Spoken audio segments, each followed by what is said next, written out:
एकादशी का व्रत 25 तारीख को रहेगा या 26 तारीख को। तो देखिए दोस्तों, भगवान विष्णु के जितने भी त्यौहार होते हैं वो उदय तिथि के अनुसार बनाए जाते हैं। मतलब कि जब सूर्य नारायण भगवान जी उदित होते हैं उस समय पे जो तिथि रहती है उसके अकॉर्डिंग बनाया जाता है। तो 26 तारीख को जब भगवान सूर्य नारायण उदय होंगे उस समय एकादशी रहेगी, तो इसलिए 26 तारीख को ही एकादशी का व्रत रखा जाएगा। 25 तारीख को 8 बजे से एकादशी प्रारंभ हो रही है, लेकिन सूर्य नारायण भगवान जी का उदय जो है वो 5:30 बजे ही हो जाता है, इसलिए 25 तारीख को एकादशी ना रख करके आप 26 तारीख को ही रखें। एक तो ये कारण है, और दूसरा ये कारण है कि 25 तारीख वाली जो एकादशी है वो दशमी तिथि से जुड़ी हुई है, और दशमी तिथि से जुड़ी हुई एकादशी का जब हम व्रत रखते हैं तो हमारे जो पुण्य कर्म होते हैं उनके फलों का क्षय होता है, नाश होता है ना, उसका हमें ज़्यादा फल नहीं प्राप्त होता है। वहीं पर ही जब हम एकादशी का व्रत मतलब द्वादशी से जुड़ी हुई एकादशी का व्रत करते हैं तो उस व्रत को करने से 100 एकादशियों के व्रत करने का फल हमें प्राप्त होता है। तो इसलिए भी हमें जो है 26 तारीख को व्रत रखना चाहिए। और तीसरी बात,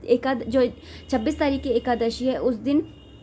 जो द्वादशी है वो महाद्वादशी होने के कारण उससे 100 एकादशियों का फल तो प्राप्त होगा ही होगा, साथ ही साथ उस दिन वामन भगवान का प्रादुर्भाव हुआ था, इसलिए उनके प्रादुर्भाव का जन्म जो फल है एक व्रत करने का वो भी हमें प्राप्त हो जाएगा। तो इस तरीके से जो 26 तारीख की एकादशी का व्रत है वो ज़्यादा पुण्यदायी है, ज़्यादा फलदायी है, इसलिए आप 26 तारीख का एकादशी का व्रत ही करिए ताकि आपको एकादशी के व्रत का भी फल मिल जाए, 100 एकादशी के व्रत का फल मिल जाए, साथ ही साथ आपको महाद्वादशी के व्रत का भी फल मिल जाएगा, और साथ ही साथ आपको वामन भगवान के अवतरित होने के जो व्रत होता है उसका भी आपको फल मिल जाएगा। तो आप इस तरीके से 26 तारीख के जो एकादशी का व्रत है उसी को करिए। लेकिन अगर आप सोच रहे हैं कि हमारे यहाँ पर तो सब 25 तारीख को कर रहे हैं, तो आप 25 तारीख को भी ये व्रत कर सकते हैं, क्योंकि 25 तारीख का जो व्रत है, जैसे आप जिस भी गुरु को फॉलो करते हैं या जिस भी संप्रदाय को फॉलो करते हैं उसके अकॉर्डिंग भी आप व्रत रख सकते हैं। जैसे कि कुछ लोग होते हैं बांके बिहारी जी के मंदिर को फॉलो करते हैं या खाटू श्याम जी को फॉलो करते हैं, तो वो लोग जो है एकादशी का व्रत 25 तारीख को रख रहे हैं, तो आप 25 तारीख को भी व्रत